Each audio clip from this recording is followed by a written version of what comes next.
미성년자 5차례 강제추행 고영욱.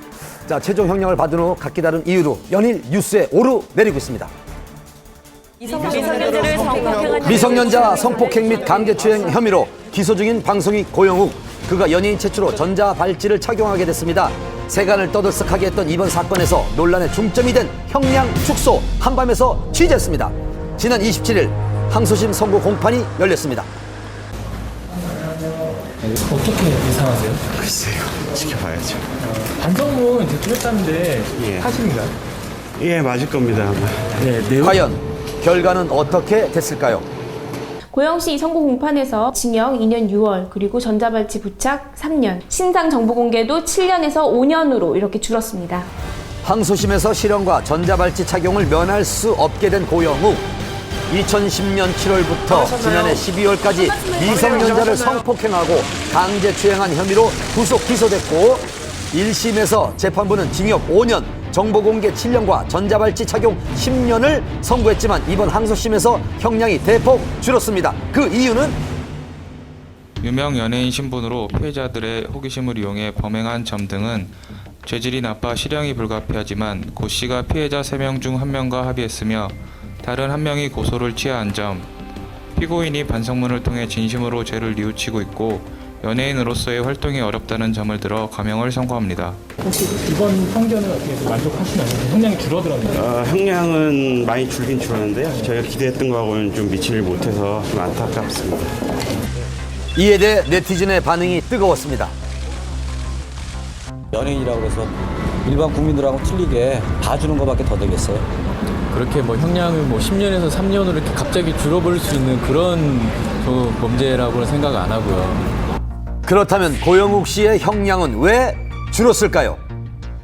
1심에서 총 5차례의 범행이 있었는데 모두 유죄로 인정됐습니다. 하지만 2심에서는 그중에 두 개의 범죄에 대해서는 증거가 없다라고 해서 무죄로 판단이 됐습니다. 그 부분이 가장 크겠고요. 어찌 보면 가장 중요한 것 중에 하나일 수도 있는데 3번의 범행을 했던 그 피해자와 원만하게 합의를 했습니다. 단순히 연예인이기 때문에 형량이 내라는 건 아니고 여러 가지 점을 재판부에서 두루두루 감안을 해서 그런 종합적인 판단을 내린 것으로 알고 있습니다. 형은 줄었지만 기대에 못 미쳤다는 고영욱 씨 측 입장. 앞으로 남은 절차는요?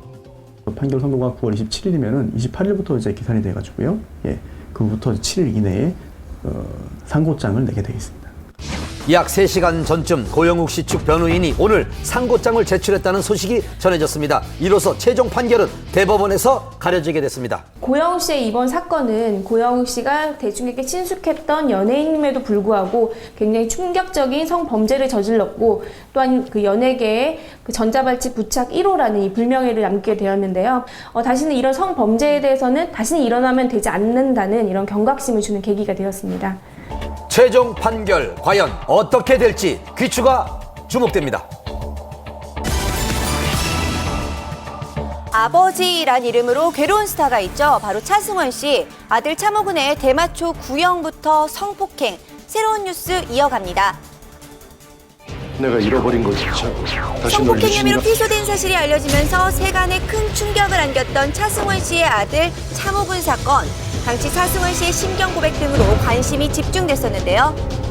바로 어제 차모근이 또 다른 혐의로 법정에 섰습니다. 과연 어떻게 된 걸까요? 현장 취재했습니다. 어제 오후 법원에서 결심 공판이 있었는데요. 현재 미성년자 성폭행 및 감금 혐의로 검찰에 송치될 예정인 배우 차승원 씨의 아들 차모근에 대한 대마초 흡연 혐의 공판이 바로 이곳에서 열릴 예정인데요. 과연 그가 오늘 공판의 모습을 드러낼지 관심이 집중되고 있습니다. 지난 3월 대마초 흡연 혐의로 불구속 기소된 차모근. 잠시 후 그가 탄 차량이 도착했습니다. 서둘러 그를 만나봤는데요. 현재 심경이 어떠세요? 차모근은 묵묵부답으로 일관하며 법정에 들어갔습니다. 혐의에 대해서 인정하십니까? 대마초 흡연 혐의에 이어서 성폭행 혐의까지. 이에 대해 그의 목소리는 들을 수 없었는데요. 30여 분 뒤 재판을 마치고 나오는 그를 다시 만났습니다. 계속되는 취재진의 질문에 그는 아무 말도 하지 않았는데요. 어르신께서 뭐라고 그러시나요?